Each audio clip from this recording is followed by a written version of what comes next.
ಯಾಕಂದ್ರೆ ನಿಮ್ ತರ ಯಂಗ್ಸ್ಟರ್ಸ್ ಗಳೇ ಲೀಡರ್ಸ್ ಆಗಿ ಬರಬೇಕು, ಗೆದ್ರ ಮೇಲೆ ವರ್ಕರ್ಸ್ ಆಗ್ಬೇಕು. ಈಗ ಇರೋದೇನ್ ಗೊತ್ತಾ, ಗೆಲ್ಲಕ್ ಮುಂಚೆ ವರ್ಕರ್ಸ್ ಆಗಿರ್ತಾರೆ, ಗೆದ್ರ ಮೇಲೆ ಲೀಡರ್ಸ್ ಆಗ್ಬಿಡ್ತಾರೆ, ಕೈಗೆ ಸಿಗಲ್ಲ. ನೀವು ಸಂಬಳ ಕೊಡ್ತೀರಾ ಪ್ರತಿಯೊಬ್ಬರಿಗೂ, ಪ್ರೈಮ್ ಮಿನಿಸ್ಟರ್ ಇಂದ ಹಿಡಿದು ಚೀಫ್ ಮಿನಿಸ್ಟರ್ ಇಂದ ಹಿಡಿದು ಎಷ್ಟು ಜನಕ್ಕೆ ಸಂಬಳ ಕೊಡ್ತೀರಾ ಗೊತ್ತಾ ನೀವು? ಅದೇ ಗೊತ್ತಿಲ್ಲ ನಮ್ಗೆ. ಅವ್ರನ್ನ ನಾವು ಲೀಡರ್ಸ್ ಅಂತೀವಿ. They are not leaders, they are workers. ಕರೆಕ್ಟಾ? ಅಂದ್ರೆ ನಾವು ಎಷ್ಟು ನೋಡಿ ಸುಳ್ಳಿನ ಜಗತ್ತಲ್ಲಿ ಬದುಕ್ತಾ ಇದೀವಿ ನಾವು. ಸತ್ಯ ಅನ್ನೋದು ನಮ್ಗೆ ಗೊತ್ತೇ ಇಲ್ಲ. ಸತ್ಯ ಹೇಳಿದ್ರೆ ಅರ್ಥನೇ ಆಗಲ್ಲ ತುಂಬಾ ಜನಕ್ಕೆ. ಸರ್ ನೀವು ಬಹಳ ಕನ್ಫ್ಯೂಷನ್ ಅಲ್ಲಿ ಮಾತಾಡ್ತೀರಾ ಸರ್ ಅಂತಾರೆ. ಏನ್ ಮಾಡ್ತೀರಾ? ಓಕೆ, ನೀವು ಒಂದು ಕತೆ ಕೇಳಿದ್ದೀರಾ? ಈಶ್ವರ ಪಾರ್ವತಿ ಕತೆ ಕೇಳಿದ್ದೀರಾ?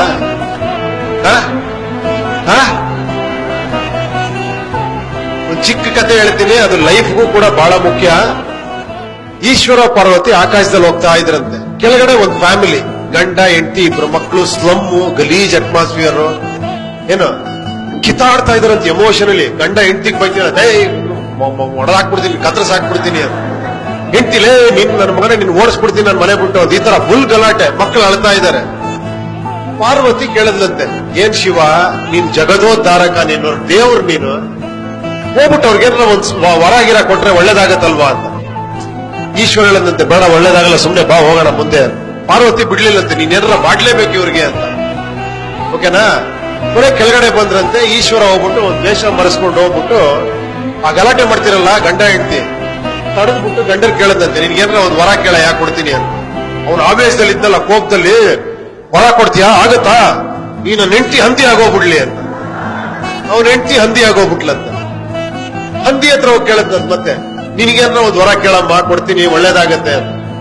ನನ್ನ ಹಂದಿ ಮಾಡೋದ್ ನನ್ ಗಂಡ, ಅವನು ಹಂದಿ ಆಗೋಗ್ಬಿಡ್ಲಿ ಅಂತ. ಅವನು ಹಂದಿ ಆಗೋಗ್ಬಿಟ್ಟಂತ. ಕೊನೆಗೆ ಆ ಮಕ್ಕಳು ಅಳ್ತಾ ಇದ್ರಂತೆ. ಅವ್ರನ್ನ ಹೋಗಿ 3ನೇ ವರ ಕೇಳದಂತೆ, ನಿನಗೇನ್ ಬೇಕು ಅಂತ. ಮಕ್ಕಳೇ ನಮ್ಮ ಅಪ್ಪ ಅಮ್ಮನ್ ಮೊದ್ಲಿನ ತರ ಮಾಡ್ಬಿಡು ಅಂದ್ರಂತೆ. ಟಮಾರದ್ ಮತ್ತೆ ಮೊದ್ಲಿನ ತರ ಮತ್ತೆ ಸ್ಪೈಟ್ ಟಮಾ ಟಿಮೀರ್ ಅಂತ. ಈಶ್ವರ ಹೇಳದಂತೆ, ಎಷ್ಟು ವರ ಕೊಟ್ಟೆ ನಾನು? 3 ವರ ಕೊಟ್ಟೆ. ಏನಾರ ಯೂಸ್ ಆಯ್ತಾ ಇವ್ರಿಗೆ? ಯಾಕಂದ್ರೆ ಇವ್ರ ಬುದ್ಧಿ ಎಮೋಷನ್ ಜೊತೆ ಕೊಟ್ಬಿಟ್ಟಿದ್ದಾರೆ ಕೈಗೆ. ಇವ್ರಿಗೆ ಬುದ್ಧಿನೇ ಇಲ್ಲ ಇವ್ರಿಗೆ. ಬಾ ಇನ್ನೊಂದ್ ಕಡೆ ತೋರಿಸ್ತೀನಿ ನಿನ್ಗೆ ಒಬ್ಬನ್ನ ಅಂತ ಕರ್ಕೊಂಡು ಹೋದಂತ. ಯಾರೋ ಒಬ್ಬ ಸ್ವಲ್ಪ ಕಿಲಾಡಿ, ಓಕೆನಾ, ಈ ತರ ಕಿಲಾಡಿ ಹೋಗ್ಬಿಟ್ಟು ಒಂದೇ ಒಂದ್ ವರ ಕೊಡ್ತೀನಿ, ಏನ್ ಬೇಕು ನಿನ್ಗೆ ಕೇಳಿದ್ರೆ ಅವ್ನು ಎಕ್ಸೈಟ್ ಆಗ್ಲಿಲ್ಲಂತೆ. 1 ವರ ಕೊಡ್ತೀಯಾ, ಇದು ಖಂಡಿತ ವರ್ಕೌಟ್ ಆಗುತ್ತೆ ಅಂತ ಕೇಳಿದ್ರು. ಖಂಡಿತ ಆಗತ್ತಪ್ಪ, ಕೇಳು ಅಂದ್ರೆ ಒಂದ್ 5 ನಿಮಿಷ ಟೈಮ್ ಕೊಡು ಅಂತ ಹೇಳ್ಬಿಟ್ಟು ಮನೆಗೆ ಹೋದಂತೆ.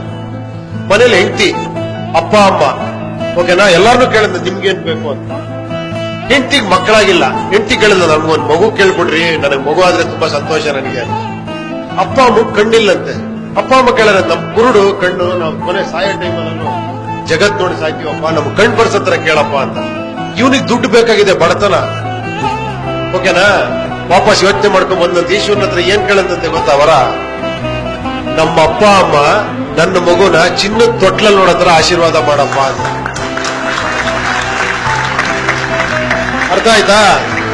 ಅಪ್ಪ ಅಮ್ಮ ಕಣ್ಣು ಬಂತು, ಮಗುನೂ ಆಯ್ತು, ಚಿನ್ನದ ತೊಟ್ಲಂದ್ರೆ ನನಗೆ ಶ್ರೀಮಂತಿಗೆನೋ ಬಂತು. ಅದಕ್ಕೆ ವಿಚಾರಗಳಿಗೆ ಬೆಲೆ ಕೊಡೋ ದೇಶ ಯಾವತ್ತೂ ಚೆನ್ನಾಗಿರುತ್ತೆ ಅಲ್ವಾ? ಈ ಎಮೋಷನ್ ಬೆಲೆ ಕೊಡೋದಿದೆಯಲ್ಲ, ಯಾವತ್ತು ಅಜ್ಞಾನದ ಫಲ ಅಹಂಕಾರ, ಅಹಂಕಾರದ ಫಲ ದ್ವೇಷ, ದ್ವೇಷದ ಫಲ ಸರ್ವನಾಶ. ಮೂರ್ಖರಾಗಬಾರ್ದು ನಾವಲ್ವಾ? ನಮಗ್ ದೇವ್ರ ತಲೆ ಕೊಟ್ಟಿದಂತಾನೆ ಯೋಚನೆ ಮಾಡ್ಬೇಕು, ವಿಚಾರ ಮಾಡ್ಬೇಕು, ಅನ್ಸತಿ ಯೋಚನೆ ಮಾಡಬೇಕು. ನಾನು ಹೇಳಿದ್ದು ಕೂಡ ನಂಬಾರ್ದು ನೀವು, ಕರೆಕ್ಟ್ ಆಗಿ ಥಿಂಕ್ ಮಾಡ್ಬೇಕು. ನಿಮ್ಮಲ್ಲಿ ಅದ್ಭುತವಾದಂತ ಶಕ್ತಿ ದೇವರು ಕೊಟ್ಟಿದ್ದಾನೆ. ಒಬ್ಬೊಬ್ರು ನೀವು ಯುನೀಕ್ಗಳು, ಅರ್ಥ ಮಾಡ್ಕೊಳ್ಳಿ. ಕರೆಕ್ಟಾ? ಯಾವತ್ತೂ ಇನ್ಫೀರಿಯಾರಿಟಿ ಕಾಂಪ್ಲೆಕ್ಸ್ ಇರಬಾರ್ದು ನಿಮ್ಗೆ, ಓಕೆನಾ? ಸೊ ವಿಚಾರವಾದಿಗಳಾಗಿ ಥಿಂಕ್ ಮಾಡಿ, ಪ್ರತಿಯೊಂದಕ್ಕೂ ಕೂಡ ಏನೋ ವಿಚಾರಗಳು ಮಾಡಿ ಜೀವನದಲ್ಲಿ ಮುಂದುವರಿರಿ. ತುಂಬಾ ಅದ್ಭುತವಾಗಿರುತ್ತೆ. ಎಮೋಷನ್ಸ್ ಕೈಗೆ ಏನೋ ಬುದ್ಧಿನ ಕೊಡಬೇಡಿ, ಓಕೆನಾ?